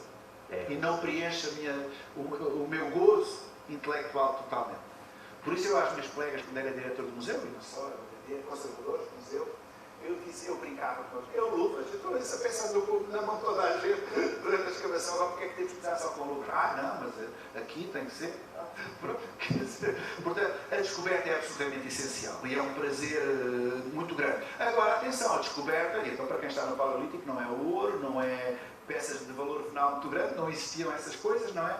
Pode ser uma lasca de sílex, pode ser um dente. É isso. Era exatamente o que eu ia perguntar assim, dizer assim, porque não deixa. Quem se especializa nesta área, não é? neste tempo histórico, tem que ser necessariamente despojado também. Sim. Muitas vezes há a perguntar, mas porquê é que tu te dedicaste ao Paleolítico? Porquê é que não foste para o período dos Castros ou dos Romanos? Mas mesmo dentro da pré-história, para épocas mais recentes, não é? E eu não sei responder bem a isso. Mais uma vez, a fruto das circunstâncias, das companhias, o Paleolítico era o menos conceituado, menos considerado. Eram os geólogos mais que estudavam, não os arqueólogos, não os historiadores, como eu acabei de dizer. Mas também por outra razão, é o mais desafiante. Porquê? Repare, é onde mais radicalmente se colocam as coisas. Quando eu agora me reformei, o Jornal Público fez uma notícia simpática a dizer que o arqueólogo radical se reformou. Sim. Não sei se leu, se viu isso. Não, aliás, houve ali em 3 ou 4 sítios do país fogo de artifício, não é? Eu vou depois, quem celebrasse. Vários poderes. Exatamente, vários poderes. Então, isto é uma. Obviamente. Pois, mas o mesmo jornal dizia reformou-se em parentes, mas pouco. Portanto, devia ter que ficar com cuidado. Ter algum cuidado. E o radical porquê? Não, nessa circunstância é radical pelos princípios que defende, etc. Mas na ciência também. Porque o Paleolítico é aquele período da história humana em que nós menos vimos. Se nós figurássemos, se tivéssemos como um queijo, figurar como um queijo a totalidade do que aconteceu na história, metade do queijo, mais de metade do queijo, desapareceu. De tudo o que aconteceu. Talvez menos de metade é o que ficou. Dessa menos de metade que ficou, deixou vestígios, quer dizer, que não se esvaiu. E hoje o tempo é particularmente pior do que no passado. Há quem diga, eu acho que tem razão, estamos a construir a simulação de buraco negro. Porque a quantidade de coisas que nós temos como registro, mesmo digital, dura o que durar, é muito, da vida social, que tem registro, é muito menor do que tinha no passado. Por estranho que pareça, é assim. E daqui a 100 anos, 200 anos, 300 anos, não sei o que é que vão poder dizer da nossa civilização sem a documentação. Nós ainda devemos, desde que há escrita, e desde que há papiro, e papel, e o que seja, pedra, escrito na pedra. Era uma frase latina, escrito na pedra, escrito para a eternidade. Hoje, escrito na nuvem, será que é para a eternidade? Tenho muitas dúvidas. Portanto, ou seja, nos períodos muito antigos do Paleolítico, nós não só não temos a escrita, como não temos outros períodos de pré-história, não temos grande parte das matérias-primas que utilizaram, a madeira, que certamente muito do que faziam era em madeira e desapareceu. Temos a pedra. Quando temos a pedra. Portanto, nesse queijo, a parte das suas vestígios é pequenina. No Paleolítico, muito mais pequenina. Dentro dessa pequenina, a parte que nós descobrimos, ainda mais pequenina é.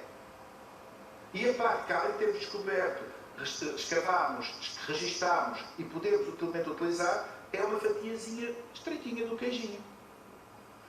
Ora, não é muito pouco. Para o Paleolítico é a menor fatia de todo. Ninguém ficaria contente a almoçar uma fatia de queijo como aquelas que nós temos do Paleolítico. E pior ainda, é que é muito fluida do ponto de vista do tempo. Nós, para o Paleolítico, não podemos ver à escala do década, do século, nem do milénio. Dizemos, qualquer coisa tem 50 mil anos, mais ou menos 5 mil. Portanto, nós estamos sempre a construir para o Paleolítico imagens destas sociedades que servem ao presente, mas são narrativas construídas de síntese. Não é que sejam menos verdade. É como o Brodel fala na longa história do Mediterrâneo, na curta história. Tudo é verdade. Quer dizer, o pensarmos em grande escala e vemos, quando dizemos século XVIII, século das luzes, estamos a juntar muita coisa, não é? Diferente, não é? Os romanos, muita coisa diferente, mas podemos falar dos romanos sem entrar nos detalhes de cada uma das épocas do período. Assim o fazendo probabilístico, só que já não estamos a fazer na escala dos séculos ou das décadas, pior ainda. E deixe-me só concluir uma coisa, não sei se está no livro aí ou não. Com esta ironia máxima, é que nós, ao mesmo tempo que não atingimos o patamar sequer do milénio, podemos atingir o da estação do ano. Nós podemos dizer, eu produzo aí algum desenho no livro, se não produzo na Almada eu fiz, um desenho de dois campones estão a olhar para um arqueólogo a escavar, uma sítio do Paleolítico, e estão a ver tirar da terra um osso, uma haste de um veado, qualquer coisa assim, como aqui na Foz de Alexandria que fizemos. E perguntam, pá, isso é muito giro, pá, de quando é que isso data? E ele diz, há 50 mil anos. Perdão, isto é o final desta. Ele diz, bem, eles, quando é que eles cá tiveram? Perguntei, quando é que tiveram cá? E ele pensou em termos de quando tiveram no sentido de estações do ano, disse, isto foi em finais da primavera, inícios do verão. E eles ficam, como é que consegue saber isso tudo? Então pela erupção das hastes do veado, é no alto, a erupção dos dentes, pelos pólenes, enfim, há muitos fatores para nós podermos dizer a época do ano. E depois ficam esmagados. Então, em que ano é que isso foi? Há 50 mil anos, mais ou menos 5 mil, é claro. Portanto, temos esta ironia muito grande, não é? De sabermos o momento curto, mínimo, e depois, entre o meio, temos dificuldade. Ora, isto é muito desafiante, não é? É esta radicalidade de desafio de conceptualização do passado, para o nosso conforto do presente, para nós sabermos como é que é os Neandertais, isto e aquilo, que mais me desafia e que levou a optar pelo Paleolítico. Eu costumo dizer a brincar, isso no período romano já é construção civil, já nem sequer. Mentira, é arqueologia, claro. Mas num certo sentido, sobre a verdade, é mais verdadeiro, colocando com aspas ao sangue, é mais verdadeiro uma história do Paleolítico do que uma história da história em que nós sabemos que a história é, a regra geral, feita, contaminada, influenciada pelos vencedores. Com certeza, totalmente. Aliás, exatamente, sem dúvida. Há um grande historiador da nova história, não me lembro agora qual, se Brodel, se Piré, algum que diz que o vestígio arqueológico é mais puro que o documento escrito. E há estudos muito interessantes, por exemplo, feito nos Estados Unidos. Os Estados Unidos é considerado arqueológico e até protegido pela lei tudo o que tenha mais de 50 anos. Imagino que seria caso, se fosse assim. E há uns colegas nossos que trabalham nos Estados Unidos em lixeiras dos anos 10, 20, 30, 40, do século XX, por aí afora, da primeira metade do século XX. Lixeiras. Em Tucson, por exemplo, há um projeto muito interessante, em Tucson, sobre os lixos de Tucson ao longo da primeira metade do século XX. São lixos que nasceram mal, eles dizem a brincar e tal, à maneira americana, das brincadeiras americanas, que tem uma grande vantagem sobre os outros arqueólogos. É que quando vão ao McDonald's, toda a gente se afasta e eles são os primeiros a ser serviços porque nasceram mal, porque vêm da lixeira. E nós escavamos lixeiras, muitos milénios atrás já não nasceram mal. Ora, o que é que eles demonstram aí? E isso é um exemplo próximo, mas falo como exemplo para uma teoria mais geral. É que o que eles encontram nas lixeiras como realidade sociológica, por exemplo, vou dar um exemplo, são várias variáveis, quanto à iluminação, quanto ao consumo de carne em casa, quanto à cerâmica ou porcelana ou cerâmica de louça comum, etc., é muito mais verdadeiro e é verdade do que o inquérito sociológico ou a entrevista ou o que é, porque a pessoa tende sempre a adorar a pílula, mesmo quando é um inquérito sociológico. Quando eu perguntar, em casa come-se carne todos os dias, coisa assim, não é?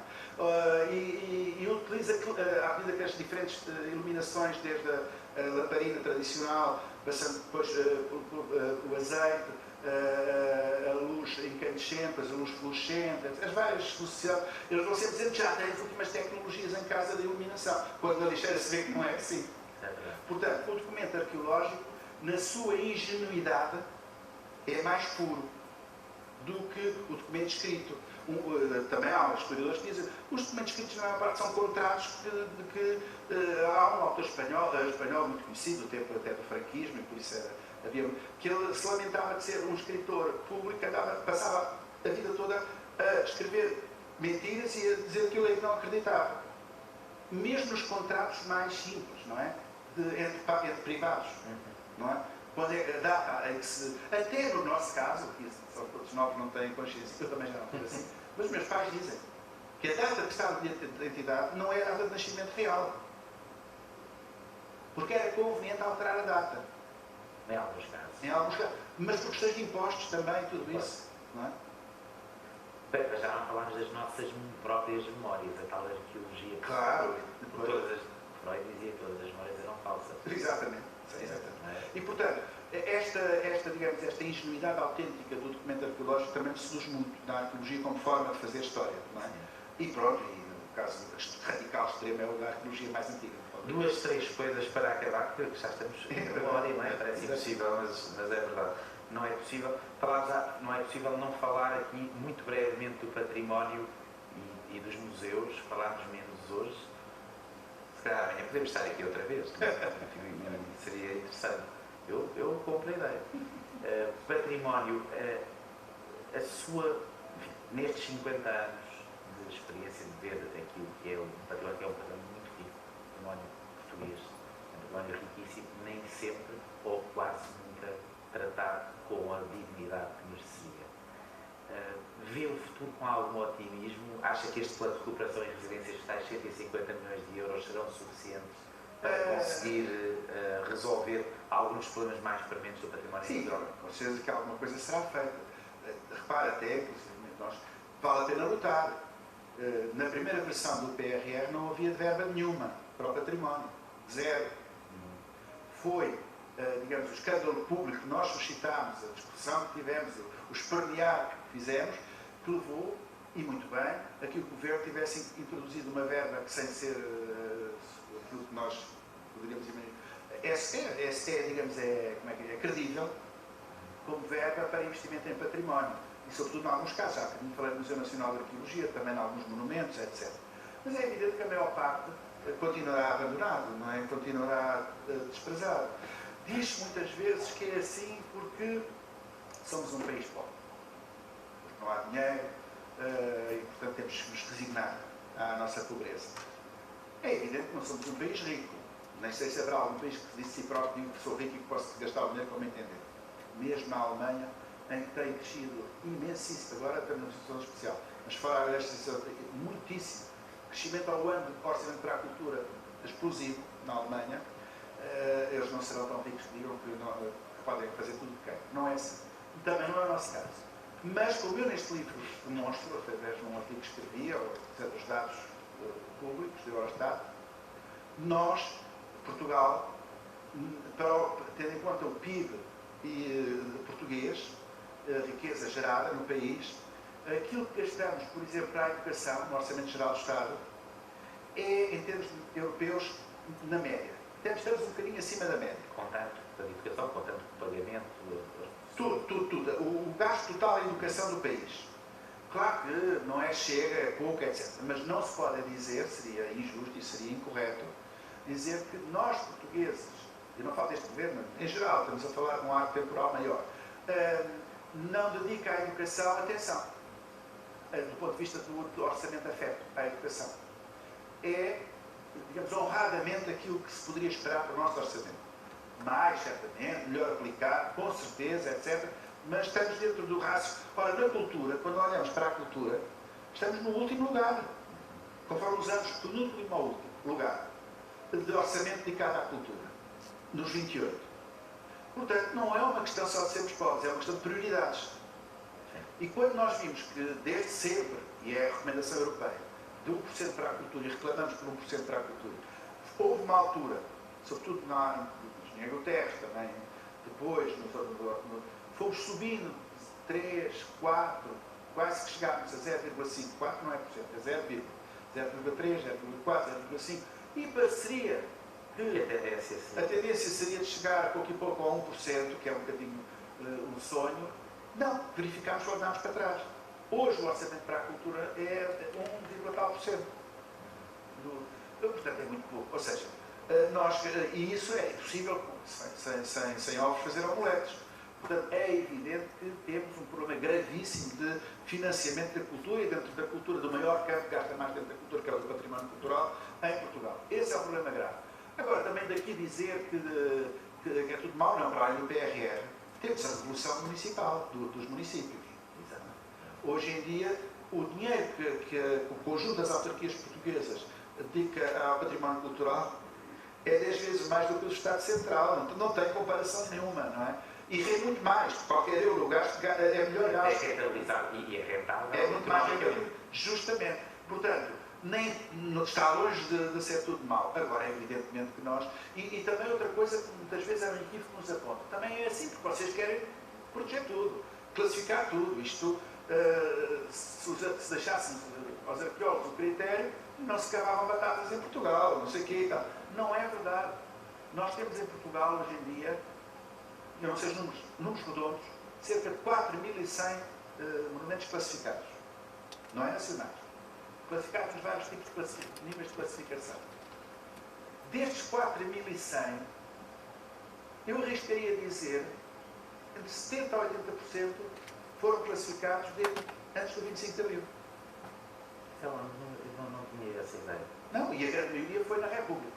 A Primeira República classificou imenso. O Estado Novo continuou. O Estado Novo depois continuou, foi logo no início, exatamente. Dezenas e dezenas de leronistas que nunca mais acabavam de classificação, logo nos primeiros anos da República. Depois o Estado Novo continuou e nós classificámos mais coisas sim, mas não é com um disparate desenfreado de classificação, nada. Pelo contrário, o que acontece é que muitos monumentos classificados dentro da República se destruíram entretanto e estão destruídos. Portanto, nesses 4.100 teríamos que abater muitas centenas, algumas centenas, certamente, já destruídos hoje em dia. Muito bem. Quanto aos museus, eu tenho muita curiosidade de o ouvir sobre o futuro. Que museus é que os nossos filhos e netos poderão, para se entusiasmar e poderem ir, não é? Porque a nossa história, a história dos museus em Portugal é uma história também da presença do público nos museus. Sim. Que tem flutuado bastante. Mas há uma crise desse ponto. Há uma crise. Como é que nós convencemos as pessoas a ir aos museus e que museus é que vamos ver no futuro? Pois, em primeiro lugar, deixe-me que lhe diga, é totalmente verdade que há uma crise de elitismo nos museus portugueses. Não é uma crise, há um diagnóstico de elitismo, não é de agora, não é destes últimos anos, é permanente. Eu há tempos num colóquio que no ISCTE em Lisboa se organizou, eu propósito de um autor, o Pierre Bourdieu, um dos grandes mestres criadores da sociologia. Ele faz há 50 anos, era 50, mas já passou mais um tempo, 50 e poucos anos, faz o primeiro estudo sociológico sobre públicos de museus, utilizando dados sobretudo da Europa, da França e da Itália também, de alguns países da Europa, da zona central mais europeia. E ele diz uma coisa à passão, no meio do livro, que é o seguinte: naquela altura, os inquéritos sociológicos aos públicos demonstrava que, eram públicos de museus de arte, sobretudo museus de arte, demonstrava que 40%, isto nem valoriza por demasiado. O livro é todo dizer que é elitismo, etc, mas este dado ele nem valoriza muito. 40% dos visitantes diziam que sabiam alguma coisa de latim. Disse 40%? 40%. E a gente pensa, bolas, realmente isto é que é o máximo do elitismo. Como é que é possível isto? E agora passamos a pergunta para o nosso tempo. Não do latim, que é mais do que morta, infelizmente.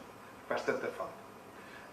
Mas façamos a pergunta: quantos por cento dos visitantes dos nossos museus de arte, não estou a falar dos museus de aldeias, dos comunitários, dos grandes museus de arte, quantos por cento sabem alguma coisa de inglês?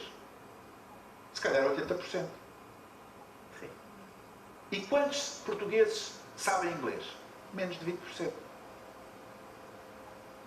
Ok.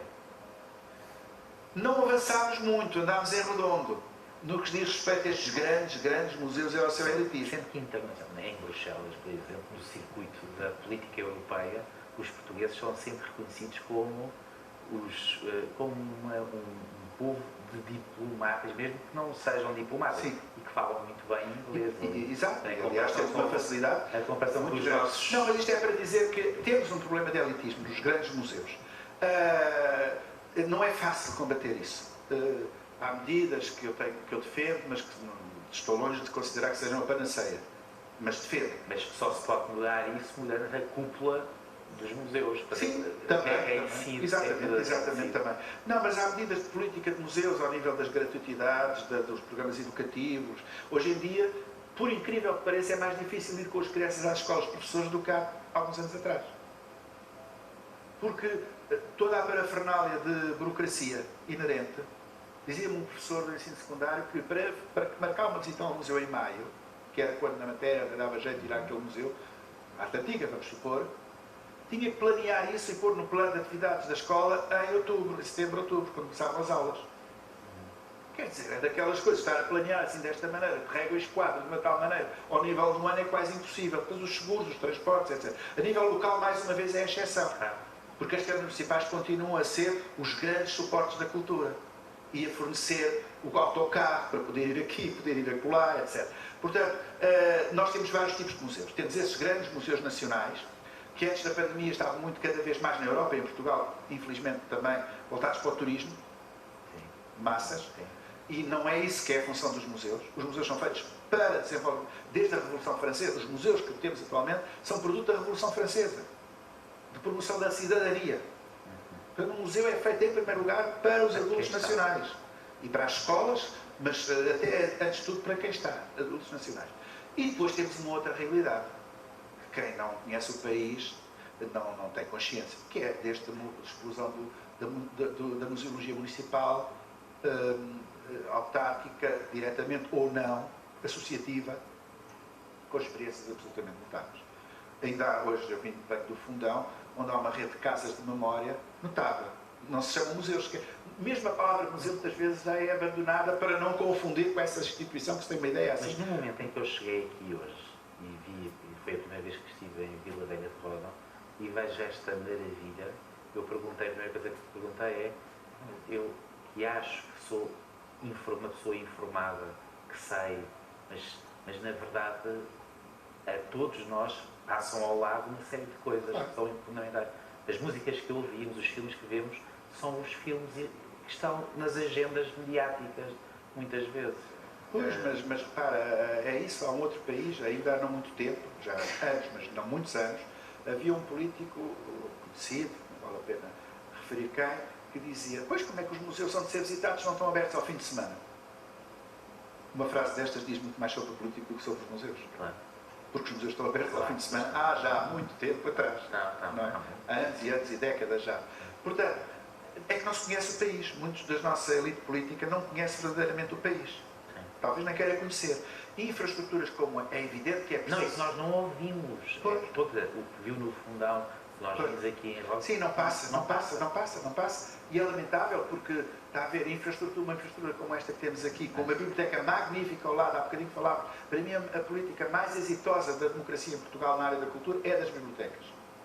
E a biblioteca aqui em Vila Velha de Ródão, ou a biblioteca, nos vários concelhos todos praticamente do país, há bibliotecas, ontem no Fundão, uma biblioteca notável, portanto, há bibliotecas extraordinárias por todo o país. O gosto, neste momento, o prazer das crianças, dos jovens, de estar na biblioteca é muito grande. E é um treino ainda mais difícil do que o museu, porque a desmaterialização do livro está muito mais adiantado. Na peça de museu nós podemos dizer, sim senhor, podemos ver fotografias bonitas, encantadoras nas redes sociais, mas apesar de tudo nada substitui o que podemos ver em face de nós, uma cruz processional românica do século XII, ou mais antiga, uma peça romana.